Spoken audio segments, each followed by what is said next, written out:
ಆತ್ಮೀಯ ಬಂಧುಗಳೇ, ಶ್ರೀರಾಮಚರಿತಮಾನಸ ಕಿಷ್ಕಿಂಧ ಕಾಂಡ. ಇದರಿಂದ ಇವತ್ತು ಚೌಪಾಯಿಗಳು, ಛಂದಸ್ಸು ಮತ್ತು ದೋಹೆಯನ್ನು ತಿಳ್ಕೊಳ್ಳೋಣ. ಸುನಹು ರಾಮ ಸ್ವಾಮಿ ಸನಚಲ ನ ಚಾತುರಿ ಮೋರಿ, ಪ್ರಭು ಅಜಹು ಮೈ ಪಾಪಿ ಅಂತ್ ಕಾಲಗತಿ ತೋರಿ. ಸುನತ ರಾಮ ಅತಿ ಕೋಮಲ ಬಾನಿ, ಬಾಲಿ सीस परसेवु निज पानी, अचल करौ तनु राखहु प्राणा, बाली कहाँ सुनु कृपा निधाना, जन्म जन्म मुनि जतनु कराही, अंत राम कही आवत नाही, जासु नाम बल संकर कासी, देत सबहि सम गति अभिनासी, मम लोचन गोचर सोई आवा, बहुरी की प्रभु अस बनी ही बनावा. सो नयन गोचर जासु गुण नित नेति कही श्रुति गावही, जिति पवन मन गो निरस करी, मुनि ध्यान कबहुक पावही, मोही जानी अति अभिमान, बस प्रभु कहेवु राखु शरीर रही, अस कवन सठ हटी काटी सुरतरु बारी करिही बबूरही, अब नाथ करी करुणा बिलो कहु देहु जो बर मागवु, जेहि जोनी जन्मौ कर्म बस तह राम पद अनुरागवु, यह तनय मम सम बिनय बल कल्याण प्रद प्रभु लीजिए, गही बाह सुर नर नाह आपन दास आनंद कीजिए. ಇವು ಛಂದಸ್ಸು, ಚೌಪಾಯಿಗಳು ಮತ್ತು ದೋಹೆ. ಈಗ ಇದರ ಅರ್ಥವನ್ನು ತಿಳ್ಕೊಳ್ಳೋದಕ್ಕೆ ಪ್ರಯತ್ನ ಮಾಡೋಣ.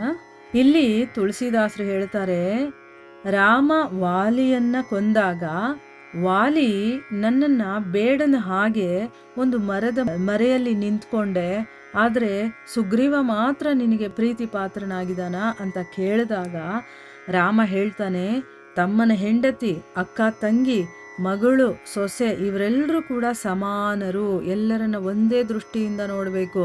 ಇವರನ್ನು ಯಾರಾದರೂ ಕೆಟ್ಟ ದೃಷ್ಟಿಯಿಂದ ನೋಡಿದ್ರು, ಯಾರೇ ಆಗಿರಲಿ, ಅವನನ್ನು ವಧಿಸೋದ್ರಲ್ಲಿ ಯಾವ ಪಾಪನೂ ಇಲ್ಲ ಅಂತಂದ್ಬಿಟ್ಟು ಹೇಳ್ತಾನೆ. ಅಂದರೆ ನೀನಂತ ಕೆಲಸ ಮಾಡಿದೀಯಾ, ನಾನು ಸುಗ್ರೀವನಿಗೆ ಆಶ್ರಯವನ್ನು ಕೊಟ್ಟಿದ್ದೀನಿ ಅಂತ ತಿಳಿದಿದ್ರು ಕೂಡ ಅವನನ್ನು ನೀನು ಕೊಲ್ಲಬೇಕು ಅಂತ ಇಷ್ಟಪಟ್ಟೆ ಅಲ್ವಾ ಅಂತ ಹೇಳ್ತಾನೆ. ಆಗ ವಾಲಿ ಹೇಳ್ತಾನೆ, ಶ್ರೀರಾಮಚಂದ್ರ ಕೇಳು, ನಿನ್ನಂತಹ ಸ್ವಾಮಿ ಮುಂದೆ ನನ್ನ ಆಟ ಏನೂ ನಡೆಯೋದಿಲ್ಲ.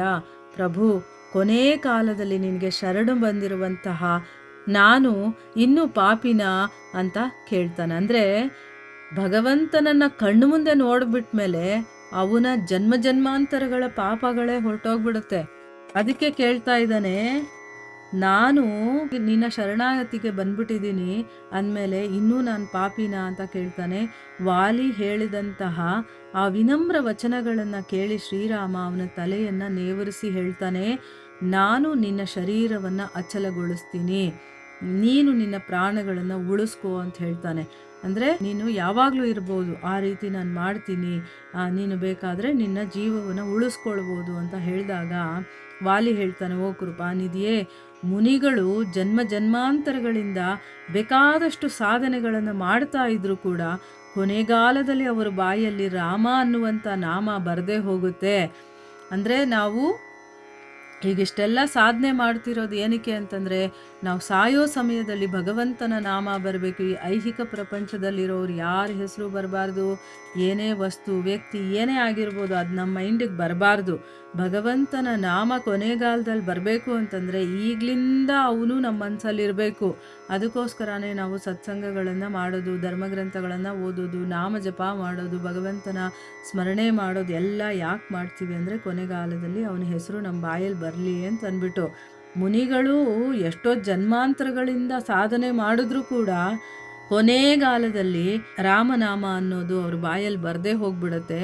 ರಾಮನಾಮದ ಪ್ರಭಾವದಿಂದ ಆ ಶಂಕರ ಕಾಶಿ ಕ್ಷೇತ್ರದಲ್ಲಿ ಎಲ್ರಿಗೂ ಕೂಡ ಸಮಾನವಾಗಿ ಅವಿನಾಶಿಯಾದಂತಹ ಮೋಕ್ಷವನ್ನು ಕರುಣಿಸ್ತಾನೆ. ಅಂತಹ ಶ್ರೀ ರಘುನಾಥನಾದಂಥ ನೀನು ಸ್ವತಃ ನನ್ನ ಕಣ್ಣೆದುರುಗು ನಿಂತಿದ್ಯಪ್ಪ ಪ್ರಭು. ಇಂಥ ಸಂಯೋಗ ಮತ್ತೆ ಸಿಗುತ್ತಾ ನನಗೆ? ಶ್ರುತಿಗಳೆಲ್ಲ ನೇತಿ ನೇತಿ ಅಂತ ಸದಾಕಾಲ ನಿನ್ನ ಗುಣಗಳನ್ನು ಕೀರ್ತಿಸ್ತಾ ಇರುತ್ತೆ.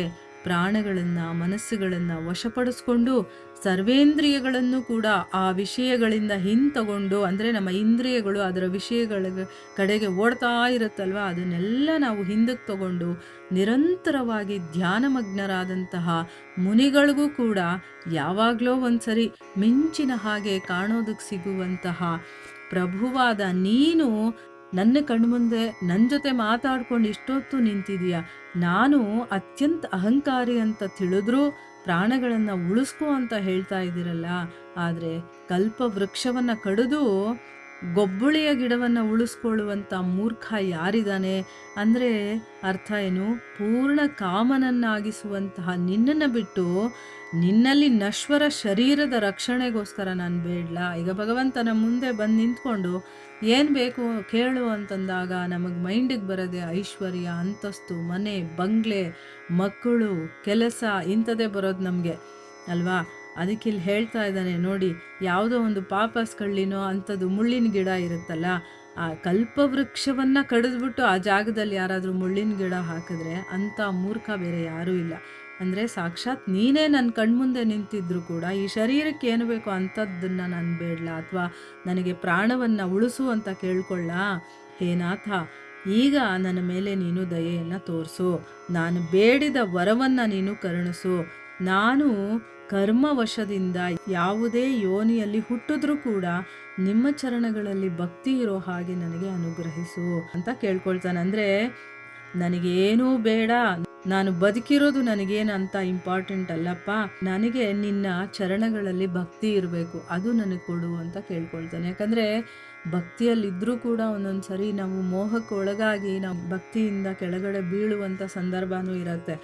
ಅದಕ್ಕೆ ಭಗವಂತನಿಗೆ ಅನುಗ್ರಹಿಸು ಅಂತ ಕೇಳ್ಕೊಳ್ತಾ ಇದ್ದಾನೆ. ನಿನ್ನಲ್ಲಿ ಯಾವಾಗಲೂ ನನಗೆ ಭಕ್ತಿ ಇರಬೇಕು, ಅಂಥದ್ದನ್ನು ಅನುಗ್ರಹಿಸು ಓ ಕಲ್ಯಾಣಪ್ರದ ಸ್ವಾಮಿ.